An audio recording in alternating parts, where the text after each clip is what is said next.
Hello and welcome to another Redshirt podcast with Vernon and Nigel. And Nigel, how you doing, my friend? Oh mate, I'm doing well. The sun's shining, and I tell you what, 15 degrees in December is a bit odd. A few days ago, I couldn't believe how warm it was. You It know, was it's it a was lovely, wasn't strange year. it? It is a strange year, and it's actually a strange podcast because, well, we're here and we're going to be doing a United podcast, but there's no games to preview and there's no games to review. So it's a bit of a strange one. Obviously, we've got the Champions League draw to obviously talk about, and there's obviously our next game's going to be against Newcastle on the 27th. So before we sort of that'll be obviously previewed next week when we'll do like a Christmas edition of the Redshirt podcast. And I can see, Nigel, you're trying not to, you know what I mean, and you're fighting it. But I can kind of see a Christmas jumper on the other side there. Goodness, my friend. Exactly. Guys, if you have got any nice Christmas jumpers that you want to donate to me and Nigel, please send them in and we will actually wear one on our next, we'll have on the show. Yeah, all donations welcome. Exactly. So Nigel, before we start, we'll start basically on Monday where the Champions draw took place, which was a bit of a farce, really, wasn't it? Because somebody had tampered with the balls. So what I mean, I tell you what, between that and between the way the Formula One race ended, it's just been a bonkers week, hasn't it? It's like all rules have just gone out the window.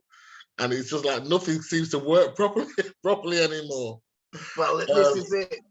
Yeah. The word balls up comes to mind, doesn't it, Nigel?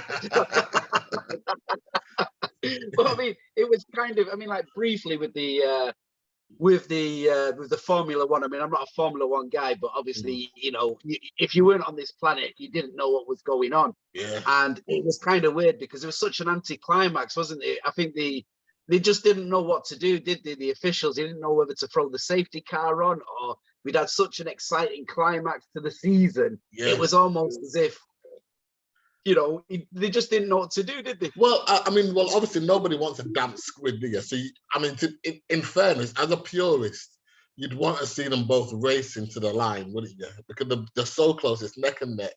You'd want to see it. And I guess,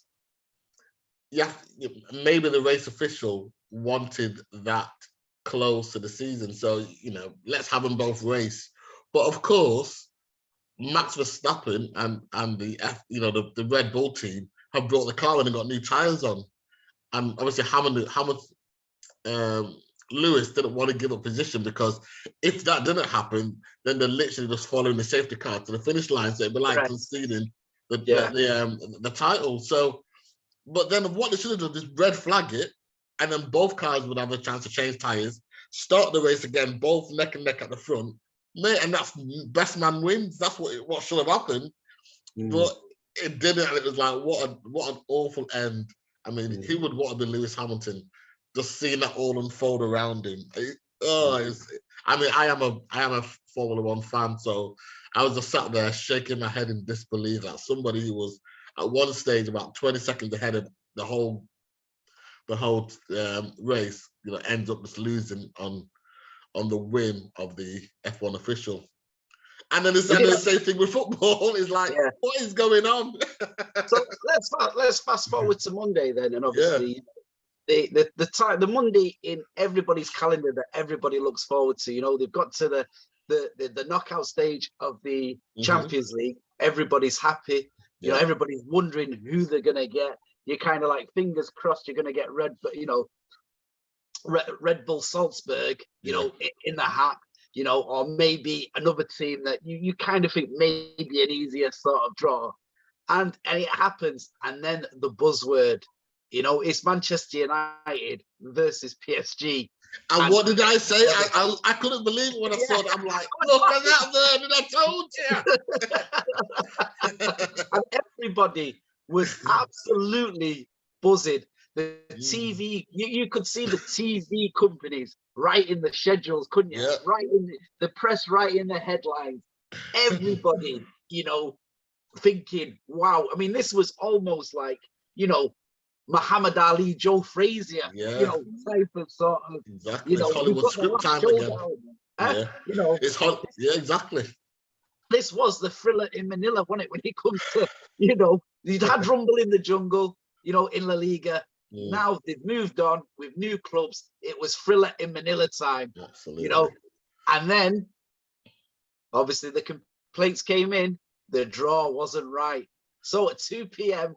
they had to reschedule the draw, you know, and we got Atletico Madrid, Nigel, which brings us back with obviously Madrid being, you know, the current Spanish champions. Yeah. You know, Diego Simeone with his beautiful hairpiece. It always looks beautiful in that hairpiece, doesn't it, Nigel? I mean, there's still a bit of spice in this, isn't there? Because I know him and Simeone and Ronaldo don't like each other, do they?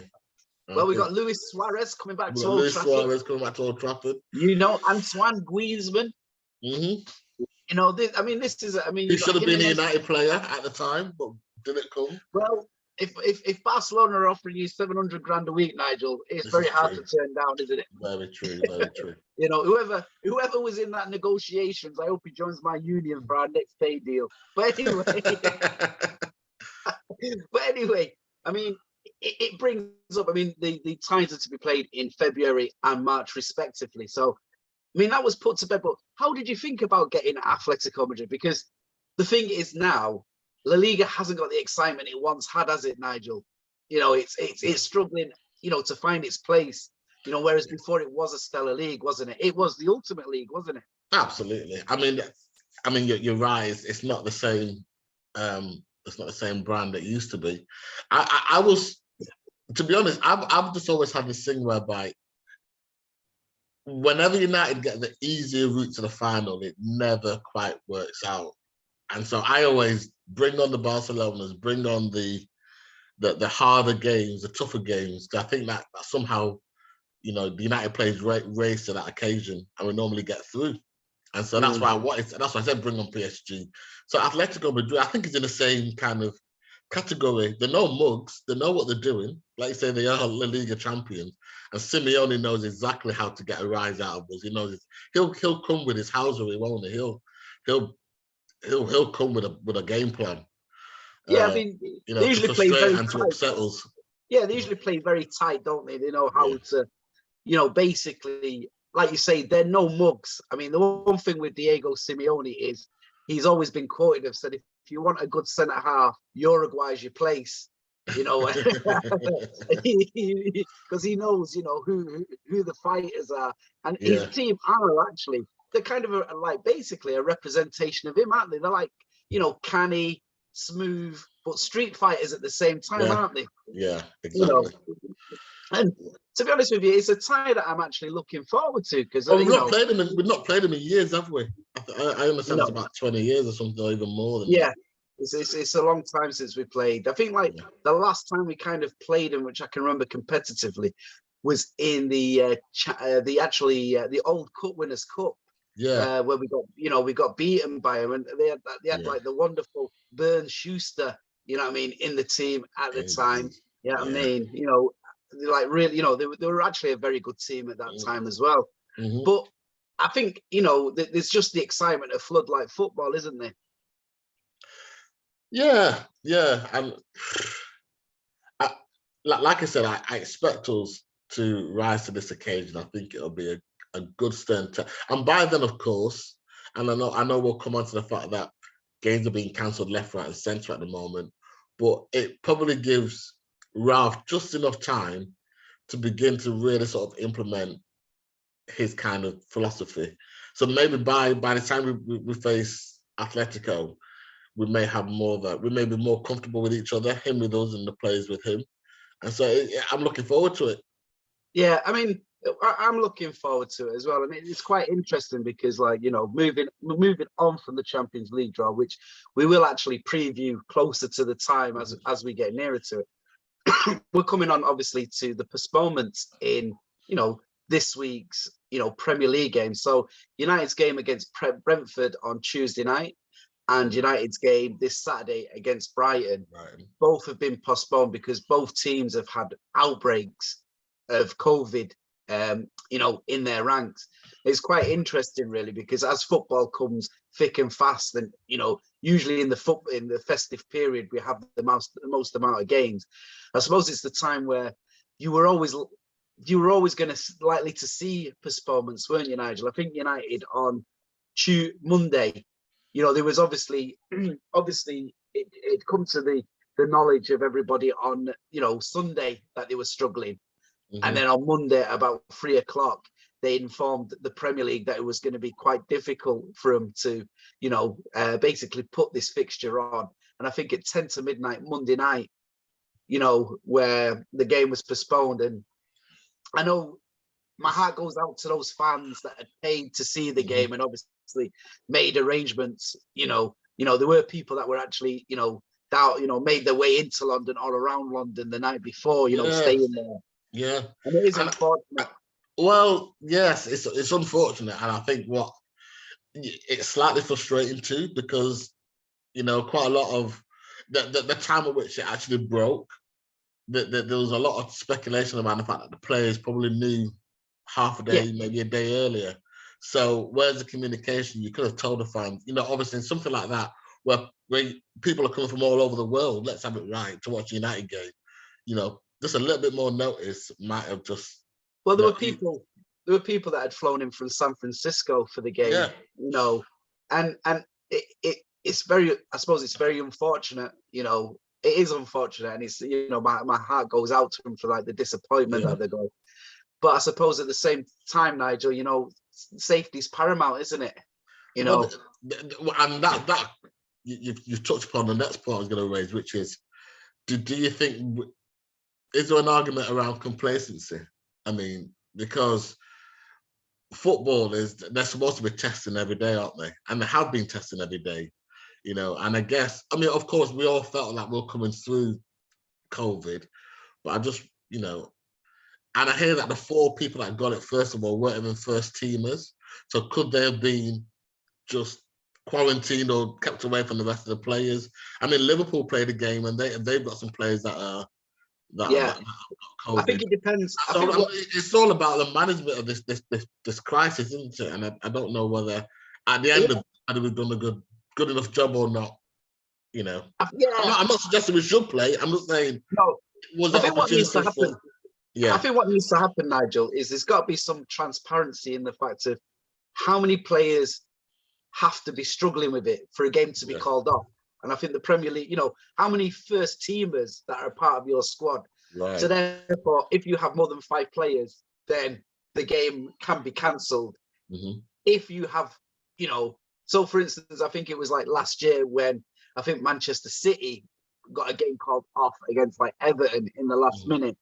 It wasn't that their players were struggling. It was that a member of the coaching team of such, had crossed, had gone into a red zone, and it had symptoms, So you've got to be very careful, haven't you? Indeed. Yeah. So actually, looking back now, you'll have to wonder what Lindelof was suffering with. When I thought that. Yeah. The first thing I thought of was, I wonder if that's connected in any way. Yeah. Whatever it is, obviously, I wish him well, and hopefully he can recover as quickly as possible. But speaking of coaches, and I know this is a bit left field, but is it true that McKenna has got a job at Ipswich? Is left? Yes, I was going to come to that. Kieran McKenna has now become obviously the first team manager of Ipswich Town. So basically, well, there's a reward for failure. Well, it's quite funny actually, because within the game, his standing is quite high, that they were expecting him to take a managerial role. Yeah. I think the problem was his acceleration from academy boss to the first team. That acceleration was so quick, and he was actually promoted by, Jose Mourinho. So he must have seen something in him, something. I don't use the word special, but he obviously sort of like, saw something that was there. And Good. Yeah, but when you think of previous coaches that have made a step, you think of Quiros, you think of Brian Kidd, McLaren. They've all done great, and it's almost you hear it, you think, okay, that's fair enough, but and let's have it right. It did well at first, but you're just thinking towards the end, he's leaving under a bit of a the only cloud in it. Anyway, I think personally, I wish him well. Anyway, I wish him well, and I think it's the right move. I think, the thing was that it was always going to be very difficult, especially after the run that the team would be in, justifying Carrick and McKenna. Of course. Because they were a part of the team. Mm-hmm. Ralph's obviously brought in his own guys, and and if he doesn't get the job, and he just stays at interim, the guy that of his successor will bring his own guys in. Yeah. That's just natural involvement, isn't it? You're going to bring in the guys that you trust. So we wish Kieran McKenna good luck at Ipswich Town, and making sure that everything's gone well, and we thank you for the services that he did at the club, and the best of luck. And it's quite interesting now, because I think with United, it's almost now with Ralph, he needs the coaches to put his blueprint through, doesn't he, Nigel? Yeah, because indeed. I don't know about you, I think that third place is there. I've noticed Chelsea again. They drew 1-1. Oh, they drew again. Yes, I noticed that too. They're dropping points, and if you're United, you've got to be thinking to yourself, third's an option. I know that we might need to get 3 or 4 wins to get there, but it's at a time where games are coming thick and fast, and Chelsea are kind of running out of form, aren't they? I'm the eternal optimist, Vern, and I as you well know, you don't have to think about me and Fred to know that I'm the eternal optimist. But I've not noticed that Liverpool are scraping through. They keep winning last game aside, they're winning in the last minute of the game, and I'm thinking, are they going to come unstuck themselves and start drawing? I'm thinking, second place could be up there again, my friend. If we keep winning our games, Liverpool start slipping up. I think it all depends on the African nations, doesn't it? Which is about to kick off next month. Now, with the African nations, they're going to lose Sane and they're going to lose Salah. Yeah. Straight away, that's your firepower, isn't it? And you never know how they could pick up an injury, they could lose the form over there. You don't know how it's going to go. We don't wish any player to pick up an injury, Vernon, do we, mate? No, we're not saying that. What we need is obviously for a bit of form, because unfortunately, at the moment, City are just looking slick, aren't they? With another 7-0 win over Leeds. Yeah. You're starting to wonder myself, Bielsa, is his time, coming to an end there? Absolutely. Absolutely. I hope not, because he plays football the right way. He's just got no plan B, has he, unfortunately? Well, no, I mean, you're kind of like letting 10 goals in two games. So the man marking, the man marking tactics that they use in every game, kind of not working there, are they?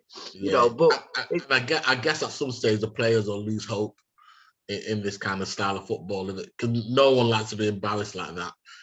And but that said, I've got quite a few Leeds fans who are mates, so I've loved the last couple of weeks. Yeah, exactly. Which it's always good to have banter when they lose so much, isn't it, Nigel? Yeah. We can't hide. So, Nigel, that kind of brings us an end to the short one this week, isn't it? It's only a short one. Short one, mate.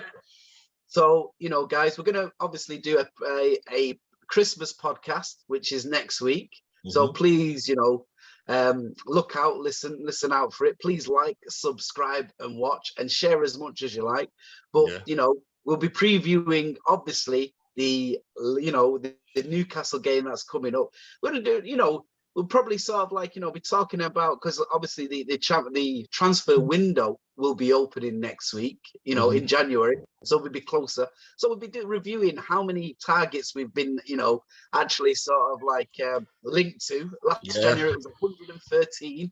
You know, 113 players in the month of January. Yeah. So that'll be interesting. I think for the first time, Vern, this will be one where it's more players will be going than coming. I think. Correct.